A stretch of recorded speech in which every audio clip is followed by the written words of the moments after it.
it's easy to use. Likewise, other users who believe it's less difficult than physically meeting strangers. According to these users, when you interact with someone online, you recently can ask performed them on the all the West Hall questions you stage on want day and make 4 of sure Girls they are right for you before you meet them, she said.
Sudanese higher education institutions have been affected by the fighting between the Sudanese Armed Forces and the Rapid Support Forces (RSF) since 15th April, and examining the extent of the damaged institutions alongside the necessity to continue higher education. The committee called for support to higher education institutions so they can try to normalize university life.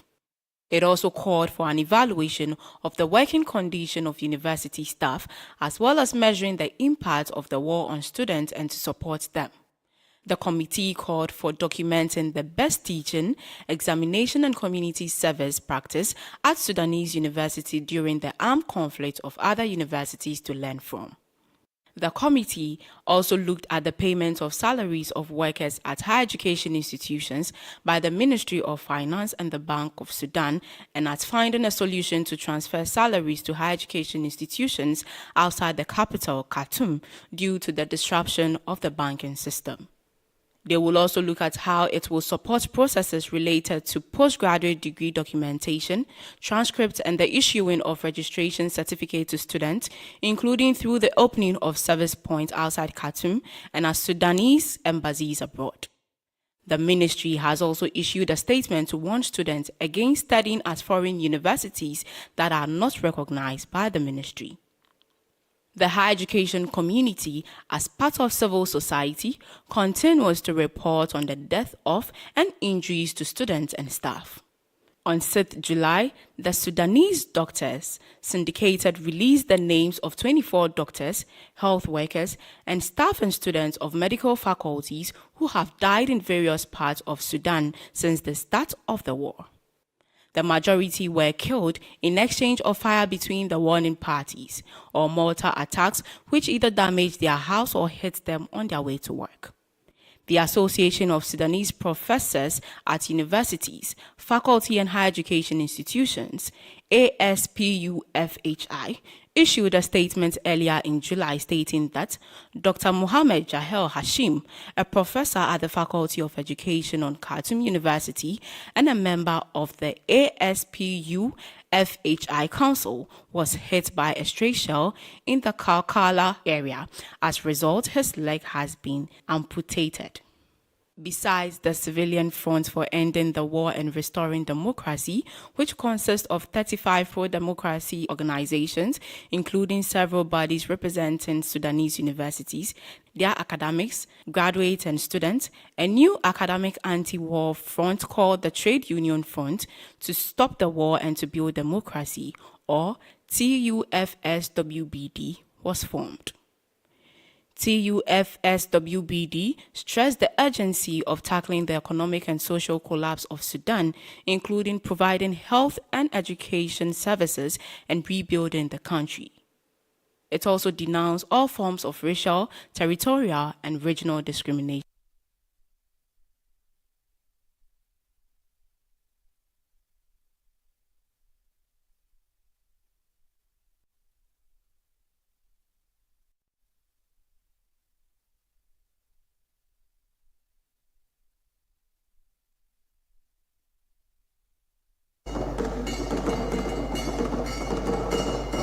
Commission for Technical and Vocational Education and Training, COTVET, recently launched the Ghana Skills Development Fund in collaboration with the Ministry of Finance and the Ministry of Education with the funding support from the World Bank.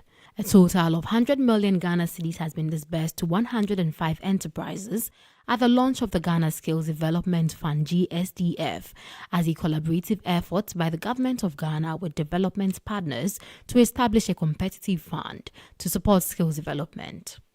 The amount, which is part of a total of $60 million 5-year grant, seeks to support at least 700 enterprises to upgrade skills of their workforce for business in 4 windows. The 4 windows are the formal sector, informal sector, innovation and green, as well as science and technology. Each beneficiary under Window 1 has the opportunity to receive as much as 800,000 Ghana cedis, while those in the informal sector have up to 88,000 Ghana cedis.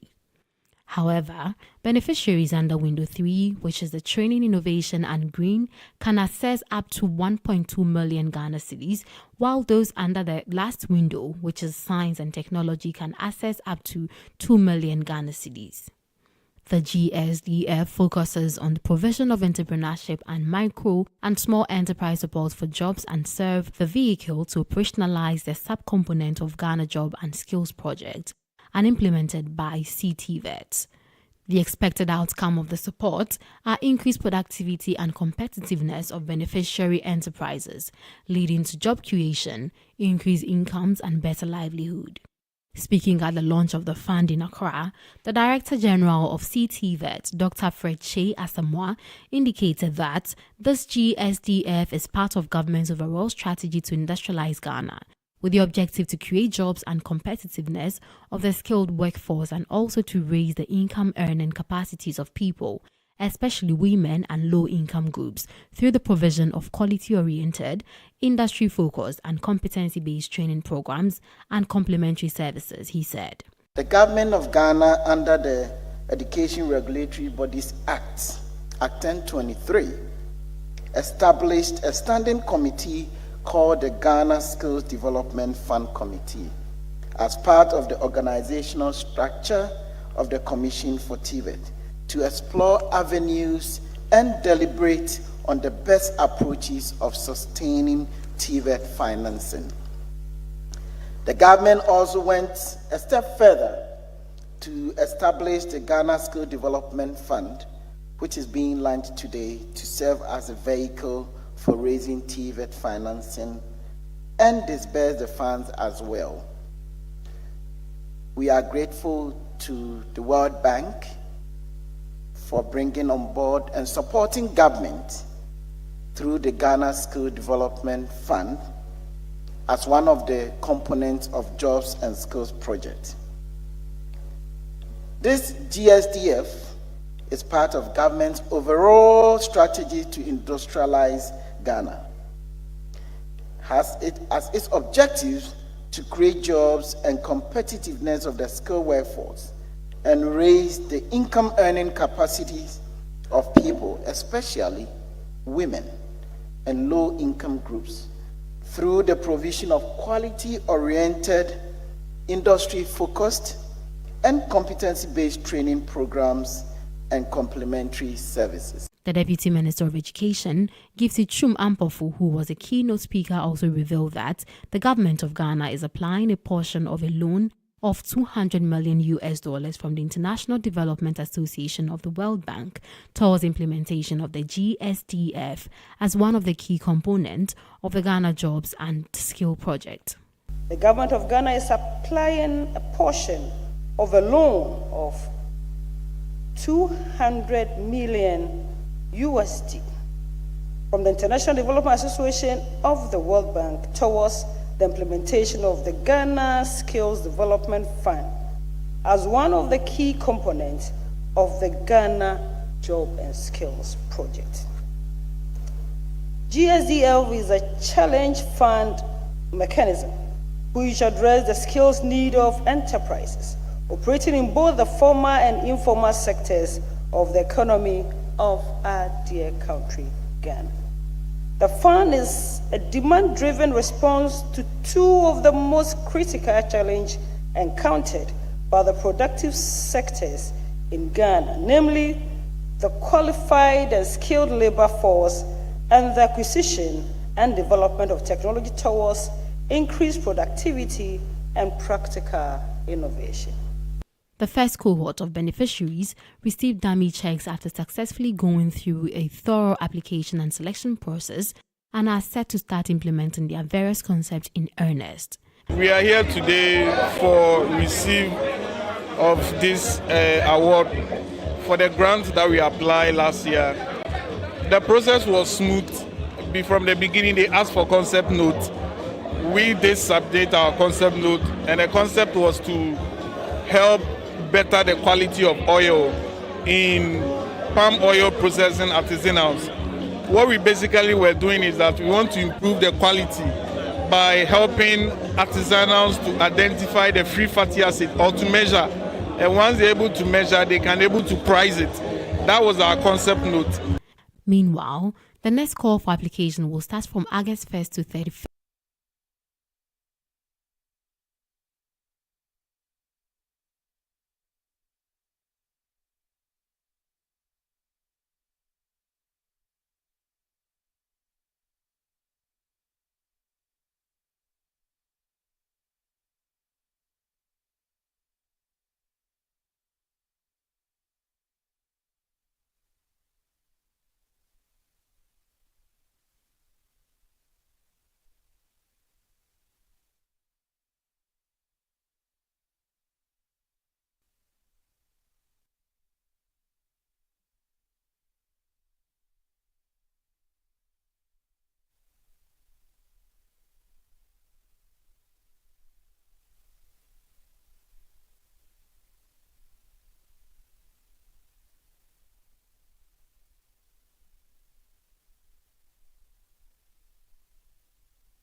About the sustainability of the fund, and that's what they had to say. What government is working on, one, the steering committee is part of the statutory committees of the commission, so it's not like for 2 years, 3 years and it's gone. Then this is a seed funding. The committee is tasked to also look at other avenues to bring on board sustainable funding. We are looking collaboration with other development partners, and most importantly, we are looking at industry, because everything in Ghana is always supplied by government, but we want to see how best local industry can also contribute to it. The informal sector, the learning institutions, so that after they've been able to train and expand their productivity, they're going to pay tax. We're going to reduce exports. So everything will be within. And as they pay tax, they train many more, they're all paying tax, we're all doing a bit. Then more funding will get into the system, and the system will be self-sustained. Thank you very much. We're here to collect on our grant this morning. This is God sent. Our desire, our hope is that it would help us to reduce production losses. We have a staff complement of about 25 people, and we're into metal fabrication. We do all sorts of anything that you can imagine with metal, balustrade gates, burglar proofs, and furniture pieces. Okay, and so for the last couple of years, especially after the COVID, we were hit quite badly. Okay, so we're hoping that this would help us to scale up in terms of training of the staff, and with that, obviously increase productivity. With that, you can also obviously employ more people to be able to do the work. And so we heard about the grant from a fellow person. And that is it for Higher Education News. Health News is next. In our health news, to depression and anxiety. The study led by researchers at the University of York highlights that chronic stress is a major risk factor for a number of mental health disorders, including depression and pathological anxiety. But high-quality sleep and coping strategies such as the ability to reframe a situation to see positive sides can help to prevent poor mental health when faced with negative or stressful experiences. The study, led by researchers at the University of York, highlights that chronic stress is a major risk factor for a number of mental health disorders, including depression and pathological anxiety, but a high-quality sleep and coping strategy, such as the ability to reframe in a situation to see the positive side, can help to prevent poor mental health when faced with negative or stressful experiences.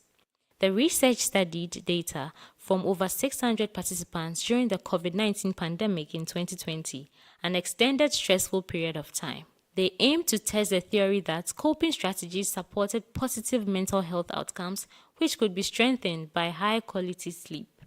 Emma Sullivan, PhD student from the Department of Psychology at the University of York, said, "As the COVID-19 pandemic has been a prolonged period of stress for people across the entire world, it's offered us with a unique context with which to address our research questions. This is the first study to investigate the ways in which positive coping strategies and sleep quality influence depression and anxiety when experiencing a real-world chronic stressor.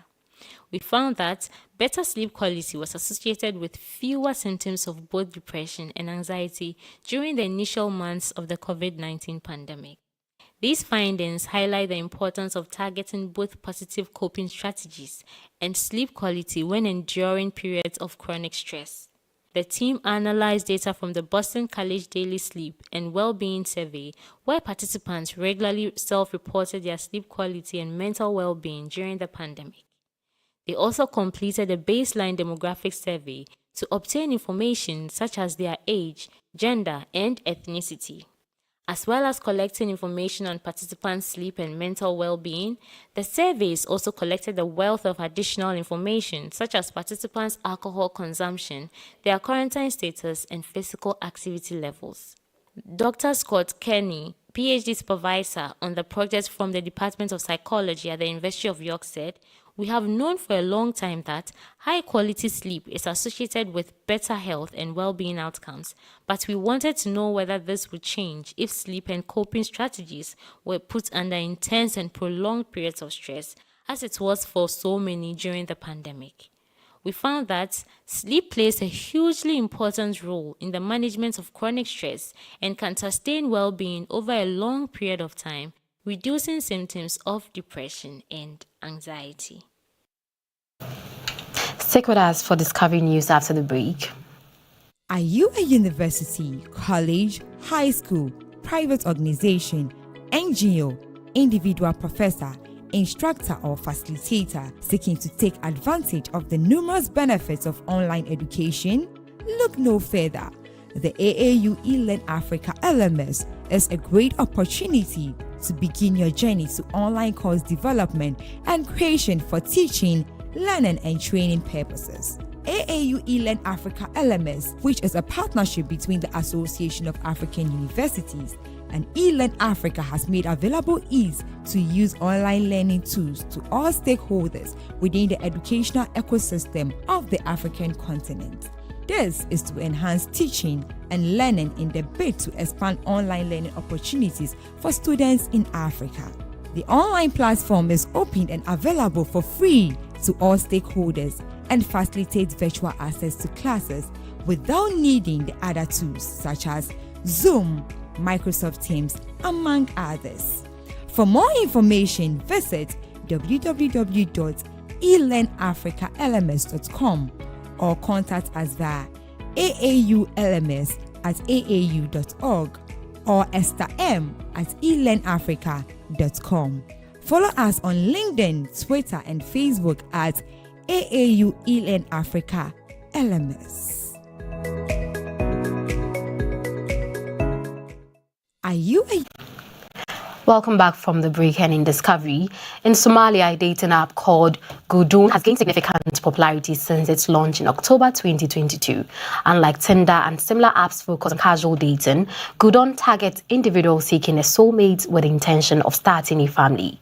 The app has already attracted tens of thousands of subscribers, marking its rapid success in the conservative Muslim society of the Horn of Africa. In Somalia, a new dating app is a big hit. But in this conservative Muslim society of the Horn of Africa, Gudun is not a new Tinder, allowing to multiply the conquest. It aims to find a soulmate to start a family. Launched in October 2022, the application already has tens of thousands of subscribers, according to its founders. On Gudun, looking for marriage in the Somali language, we do not swipe profiles or photos to the right or left, like on Western apps Tinder or Bumble. You must first answer a series of questions, such as choose a profile you prefer, either single, widow, or are you looking for someone who has a job? According to the answers provided, profiles are then proposed. Rama Hussein does not regret having paid the 23,000 Somali shillings to access the application. According to her, the app works very well and it's easy to use. Likewise, other users who believe it's less difficult than physically meeting strangers. According to these users, when you interact with someone online, you can ask them all the questions you want and make sure they are right for you before you meet them, she said with a smile. Tuk-tuk driver in the capital Mogadishu, Abdi Fattah Adan, also uses it. I entered the characteristics that I wanted to find in my partner, and the application offered me about 8 people.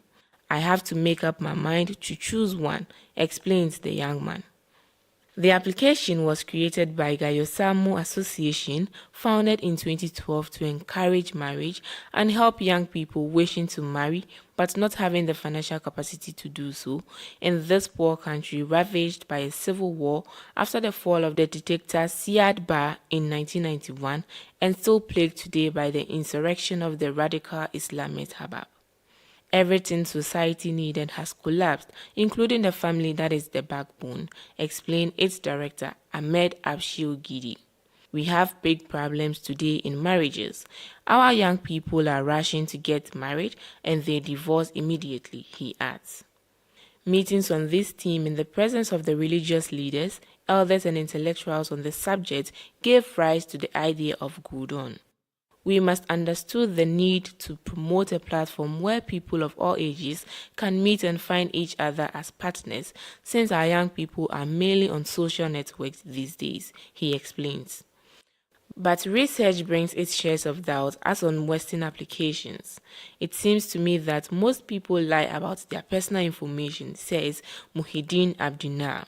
But research brings its shares of doubt as on Western applications.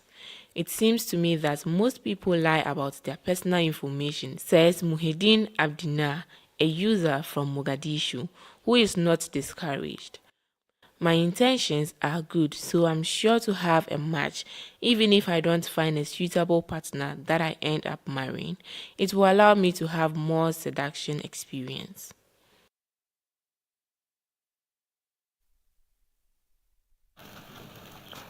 We'll be back with news on sports and entertainment. Stay tuned.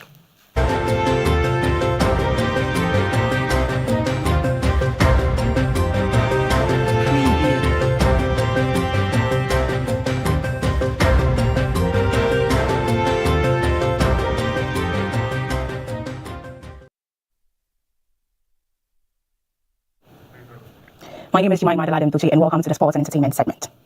In our sports news for today, Lionel Messi made a dramatic entrance at the Inter Miami Stadium, walking out from behind the curtain and heading towards David Beckham for a warm embrace. The rain-sleet runaway set up over the field added to the excitement, and his presence marks a significant moment for the team and fans, bringing immense joy and anticipation for the future.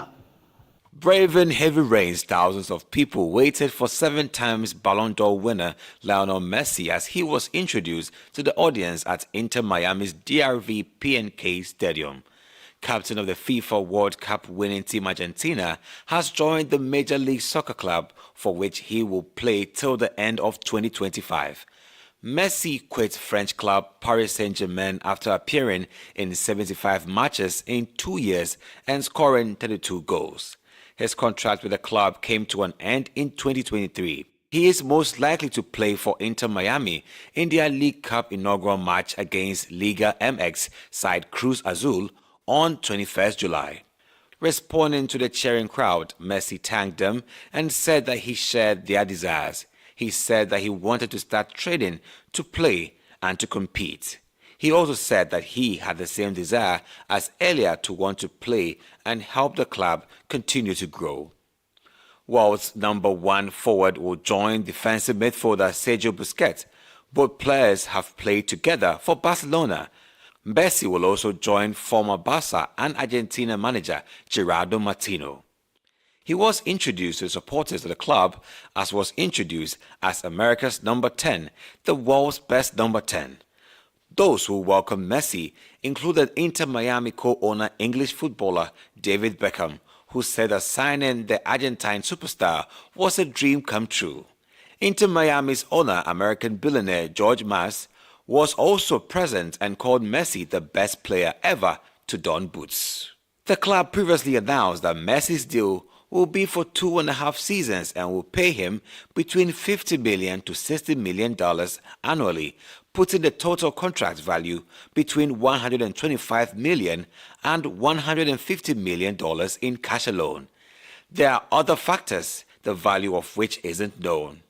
Comments from the fans still affirms that Messi's greatness as he's led Argentina to the World Cup this past December and is still generally considered by many as the very best goal scorer in the world, if not the best. So we'd like to use this opportunity to wish Ghana's professional former boxer Azuma Nelson a big happy birthday. We are wishing him the very best in all his endeavors, good health, and more of everything good. So happy birthday, Azuma Nelson. Moving on to our entertainment news. Brittany Dennis Parks, also known as Sudan Archives, is a talented musician with a mission to showcase the violin in a unique and innovative way. The 29-year-old violinist and a singer-songwriter recently took the stage at the Glastonbury Music Festival in the UK, performing on the West Hall stage on the festival's 4th day. The 29-year-old violinist, singer, songwriter recently performed on the West Hall stage on day 4 of Glastonbury Music Festival in the UK. Her music is an exploration of non-Western string traditions, unconventional pop and R&B melodies, as well as rap inspired by her boyfriend and collaborator, rapper Nukando. The artist's breakthrough album, Natural Brown Prom Queen, was released in 2022, with her track Homemaker even making it to Barack Obama's favorite music of 2022 playlist. The LA-based Parks taught herself the violin as a child, learning how to play by ear at church. In an interview, she indicated that she was really into fiddle music, so she started by learning fiddle music. She further said there was an after-school program called Fiddle Club, where she learnt a lot of Irish music and others, but she moved to a different school where there was no orchestra or any other after-school program. The violinist indicated that she learnt music mostly in church and by incorporating electronic music with a violin. Expressing why she could not further her education, she indicated that she would love to pursue her music career. That is all for our sports and entertainment segment. My name is Jemima Adeladembuchi. Up next is business news. A job in higher education institution on the African continent? There is no need to go looking. The Africa Education Jobs Board will deliver available jobs to you via our platform. To start your search, visit our website. On our website, you will find variety of job postings classified by the sectors and professions they belong to.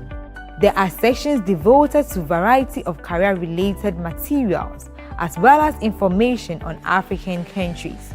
All information you require based on the job description and requirements are accessible on the site. If you are looking for a job in higher education on the continent, use our dedicated portal www.africa.edujobs.com.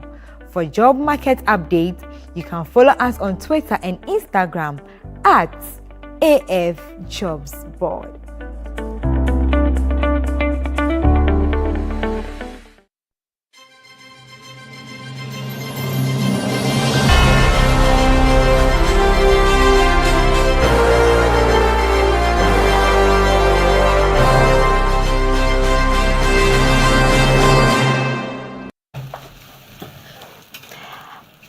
In our business, things will be set to launch a new 1.98 billion oil refinery facility in Tema, Ghana, with operations scheduled to begin by the end of August this year. The refinery is a significant investment for the group and is projected to produce 5 million metric tons of various petroleum products, including liquefied petroleum gas, jet fuel, gasoline, diesel, and fuel oil.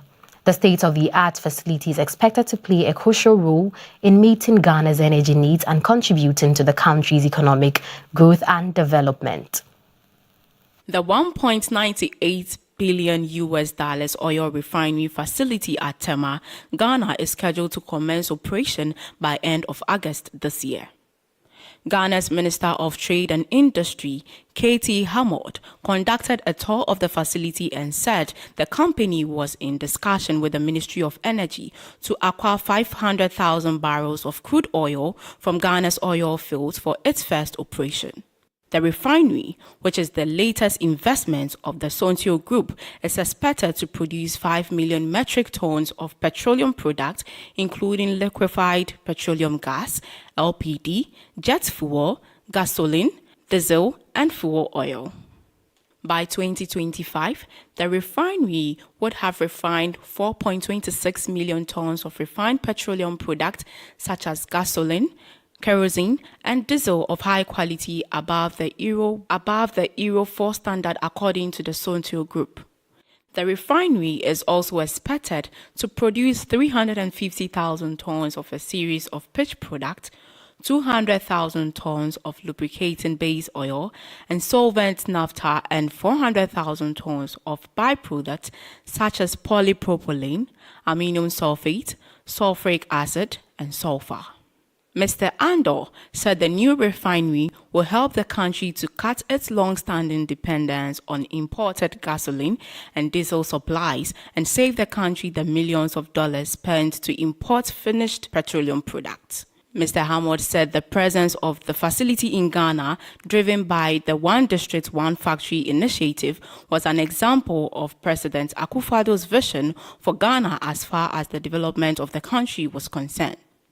He said the facility should see an end to access to refined product challenges in Ghana, adding that ultimately, after the second phase, it was going to refine enough product to meet the entire petroleum needs of the country. Mr. Hammond further indicated that the amount of money that went into the importation of finished product into the country was phenomenal. Hence, such a facility in Ghana producing the volumes required was a welcome initiative. Responding to a proposition from the chairman of the Sontio Group of Companies, Hu Zung-Wan, to have at least 1 million barrels of crude oil from Ghana's oil fields for the test run when the facility is commissioned, Dr. Hammond said he would liaise with the Minister of Energy to see how feasible the proposal was. Ghana, one of Africa's fastest growing hydrocarbon markets, through this invention will be seeking to double its oil production by the end of 2023. That is all for business news. International news is up next.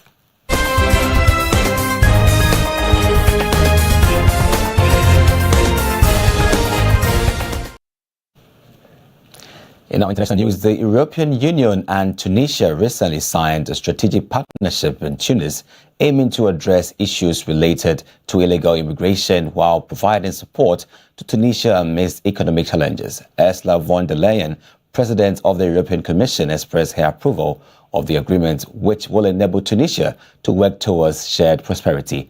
The partnership is built on 5 pillars with a significant focus on the crucial matter of migration.